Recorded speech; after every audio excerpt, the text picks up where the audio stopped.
আমরা এখন পুরো বাংলাদেশের বিভিন্ন শিক্ষা প্রতিষ্ঠানে হোক স্কুল কলেজ কিংবা বিশ্ববিদ্যালয় আমরা একটি জিনিস লক্ষ্য করছি যে আমাদের যারা শিক্ষক রয়েছেন শিক্ষকদেরকে একটি বাধ্যতামূলক পদত্যাগ করানোর একটি ট্রেন্ড চালু হয়েছে। যে জায়গাটি নিয়ে আসলে কথা হচ্ছে এবং কথা হওয়া উচিত এবং এই জায়গাটিতে আসলে অনেক প্রশ্ন রয়েছে। প্রথম কথা হচ্ছে কোন একজন শিক্ষক যদি কোনো একটি রাজনৈতিক দলের হয় বা মতাদর্শকে বিশ্বাস করে এটার কারণেই আমি তাকে পদত্যাগে বাধ্য করতে পারি কিনা। আবার আরেকটি কথা এখানে রয়েছে সেটি হচ্ছে এই পদত্যাগ করানোর যে অথরাইজেশন এটি আমার আছে কিনা বা আমি এমন অথরিটি কিনা আইনসঙ্গত ভাবে এটি আমি করতে পারি কিনা। তার পূর্বে আমাদের বিশেষ কিছু প্রেক্ষাপটগুলো চিন্তা করতে হবে। আসলে আমরা আমাদের জায়গা থেকে যারা স্টুডেন্ট রয়েছে রানিং তারা অনেকে শুধু মনে করি যে আমরাই মনে হয় পদত্যাগ করাচ্ছি, কিন্তু আমরা জানি না এর পিছনে আসলে কি কি ঘটনা রয়েছে কিংবা কি কি প্রেক্ষাপট রয়েছে। যেমন আমি আমার বিশ্ববিদ্যালয়ের উদাহরণ দিয়ে যদি বলি, এই বিশ্ববিদ্যালয়ে একটি দল শিক্ষকদের একটি দল যারা তখনকার ক্ষমতাসীন রাজনৈতিক দলের একটি মদতপুষ্ট তারা ছিল। সেই জায়গা থেকে তারা যখন আমাদের এই যে আন্দোলন এই আন্দোলনের বিপক্ষে দাঁড়িয়েছিল। আবার অল্প কিছু শিক্ষক আছে, এই সংখ্যাটি খুবই কম, তারা একদম নিউট্রাল জায়গা থেকে আমাদের আন্দোলনের পক্ষে দাঁড়িয়েছিল। আবার একটা বড় সংখ্যক শিক্ষক ছিল যারা আমাদের আন্দোলনের ঠিকই পক্ষে দাঁড়িয়েছে, কিন্তু তারা আমাদের স্বার্থ চিন্তা করে নয় বরং এই স্বার্থ চিন্তা করে দাঁড়িয়েছিল যে এরপরে যদি কোনো রাজনৈতিক দল ক্ষমতায় আসে তারা ওই রাজনৈতিক দলের আসলে একটি গুরুত্বপূর্ণ স্টেক হোল্ডার, তখন তারা এই ফলটি ভোগ করবে। অর্থাৎ আলটিমেটলি এখানে দুইটি ভাগ রয়েছে। আমাদের এটি মনে করার কোনো কারণ নেই যে আগের যে দলটি ছিল যারা আমাদের বিপক্ষে ছিল তারা বাদ দিয়ে সবাই আমাদের পক্ষে, বরং ব্যাপারটি এমন নয়। আমরা যদি স্কুল কলেজের ক্ষেত্রে এই বিষয়টি লক্ষ্য করি তাহলে আমরা দেখতে পাবো হয়তো কোন শিক্ষক হয়তো আওয়ামী লীগের রাজনীতির সাথে জড়িত ছিল, কিন্তু থাকে বলেই তাকে আমি পদত্যাগ করাতে পারি কিনা বা করানো উচিত কিনা। যে কেউ যে কোনো রাজনৈতিক আদর্শে বিশ্বাসী হতে পারে, কিন্তু আমার প্রশ্নটি হচ্ছে ওই রাজনৈতিক আদর্শে বিশ্বাসী হয়ে তিনি কি ক্ষমতার অপব্যবহার করে শিক্ষার্থীদেরকে চরমভাবে বাধা দিয়েছেন কিনা, শিক্ষার্থীদেরকে হেনস্থা করেছেন কিনা, কিংবা শিক্ষার্থীদেরকে কোনো একটি বিপদে ফেলেছেন কিনা, এই বিষয়গুলো আমাদেরকে লক্ষ্য রাখতে হবে। ইভেন যদি তিনি এই কাজগুলো করেও থাকেন তারপরও তার বিরুদ্ধে এরকম একটি প্রক্রিয়া পদত্যাগ করানোর জন্য যে বাধ্য করা এটি আমি করতে পারি কিনা, এই অথরিটি আমার আছে কিনা। আমরা আমাদের জায়গা থেকে মনে করি এটি একটি নিয়মতান্ত্রিক আইনসঙ্গত প্রক্রিয়ার দিকে যাওয়া উচিত এবং এটি তদন্ত সাপেক্ষ হওয়া উচিত। আমরা যদি পিছনের কিছু ঘটনা আসলে লক্ষ্য করি তাহলে কি বিষয়গুলো দেখব। আমরা দেখব প্রত্যেকটি স্কুলে আওয়ামী লীগ ফ্যাসিস্টের আমলে আসলে যে শিক্ষকরা আওয়ামী লীগের তোষামতি করে তেলবাজি করে ডমিনেট করেছে, আরেকটি শিক্ষক ছিল আরেকটি গোষ্ঠী যারা আসলে চুপ ছিল ওই পুরো সময়টুকুতে। এমনটি ভাবার কোনো কারণ নেই যে তারা নিউট্রাল ছিল, তারা তাদের জায়গা থেকে হয়তো এমন আরেকটি দলের ছিল যে দলটি তখন ক্ষমতায় ছিল না। এখন বর্তমান সময় এসে ওই শিক্ষকদের উদ্দেশ্য হচ্ছে উপরের জায়গাগুলোতে প্রিন্সিপাল হোক কিংবা হচ্ছে প্রফেসর হোক কিংবা ভিসি হোক বা এরকম যে কোনো হেডমাস্টার হোক, যেই পদগুলোতেই হোক না কেন ওই পদগুলোর ওই মানুষগুলোকে সরাতে হবে। যদি আমি সরাতে পারি তাহলে আমি এখন ওই পদটিতে গিয়ে বসতে পারবো। এটার কারণে তারা আসলে কি করছে, তারা তাদের ক্লোজ কিংবা কাছের কিছু স্টুডেন্ট কিংবা কিছু স্টুডেন্টকে বিভিন্নভাবে মোটিভেট করে কিংবা কিছু স্টুডেন্ট যারা অতি উৎসাহী বা যাদেরকে সহজে আসলে ইমোশনালি ড্রিভেন করা যায় ওই স্টুডেন্টদেরকে বিভিন্নভাবে প্রভাবিত করে তারা এরকম একটি মব তৈরির চেষ্টা করছে ওই টিচারদেরকে নামানোর জন্য।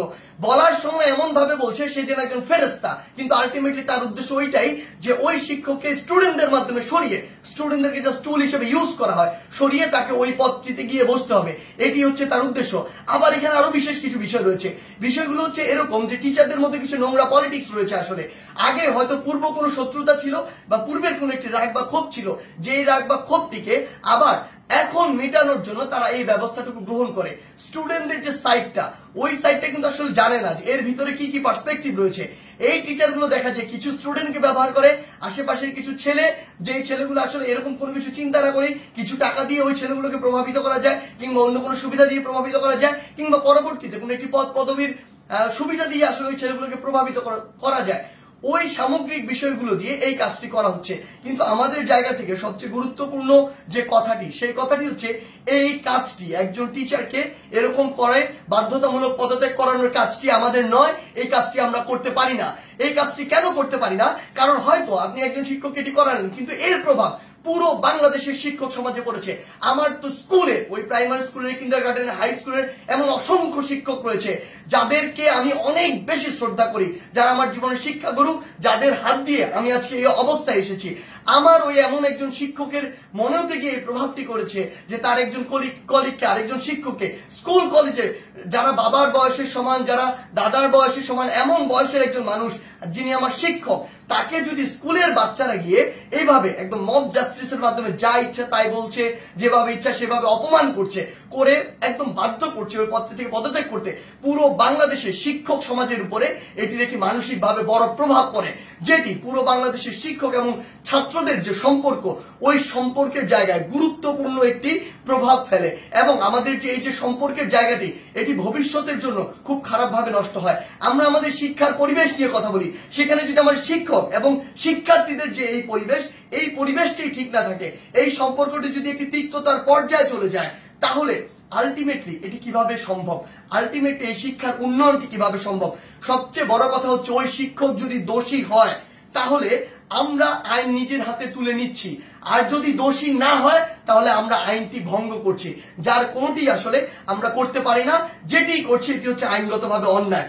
আমাদের জায়গা থেকে আসলে স্পষ্ট বার্তা প্রশাসনের প্রতি, অন্তর্বর্তীকালীন সরকারের প্রতি স্পষ্ট বার্তা হচ্ছে এটি, যদি কোন একজন শিক্ষক ওই ফ্যাসিস্ট সরকারের তোষামোদি করে কিংবা তেলবাজি করে বা ভালো সাজার উদ্দেশ্যে শিক্ষকদের উপরে কোনো শিক্ষার্থীদের উপরে কোনো হামলা করে কিংবা শিক্ষার্থীদেরকে অত্যাচার করে, নির্যাতন করে, অন্য কোনো শিক্ষকের বিরুদ্ধে নিপীড়ন করে, তাহলে তার বিরুদ্ধে আইনানুগ ব্যবস্থা নেওয়া হোক, অভিযোগ করা হোক, মামলা করা হোক, একটি আইনগত প্রক্রিয়া যান।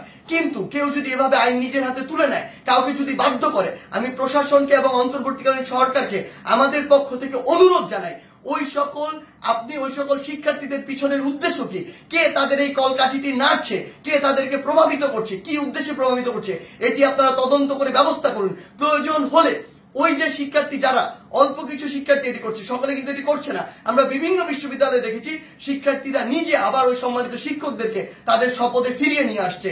আমরা আমাদের জায়গা থেকে বলি, যারা উদ্দেশ্য প্রণোদিত ভাবে এই কাজগুলো করছে তাদের উদ্দেশ্যে আপনারা তদন্ত কমিটি গঠন করুন। প্রয়োজনে ওই সকল শিক্ষার্থীদেরকে আপনারা আইনের আওতায় নিয়ে আসুন যারা এই কাজটি করছে, কারণ ওই সকল শিক্ষার্থী না, ইভেন আমিও কোনো অথরিটি না, আমারও কোনো এই অথরিটি নেই যে আমি আইন নিজের হাতে তুলে নিব, কিংবা আমার এমন কোনো অথরিটি নেই আমি একজনকে পদত্যাগ করতে বাধ্য করব। সেই জায়গা থেকে আমাদের স্পষ্ট যেটি বার্তা, সেটি হচ্ছে পুরো বাংলাদেশকে আমরা যদি এগিয়ে নিয়ে যেতে চাই তাহলে এই শিক্ষার একটি সুষ্ঠু পরিবেশ থাকবে, এবং এই পরিবেশের সবচেয়ে গুরুত্বপূর্ণ যে দুটি স্টেক হোল্ডার, একটি হচ্ছে আমাদের সম্মানিত শিক্ষক আর একটি হচ্ছে আমাদের যে শিক্ষার্থীরা। এই দুই জায়গায় যে সম্পর্কের বিষয়টি, এটি যতদিন না সুন্দর হচ্ছে, শ্রদ্ধার হচ্ছে, স্নেহের হচ্ছে, ততদিন শিক্ষার পরিবেশ কোনোদিন সুন্দরভাবে ফিরে আসতে পারে না।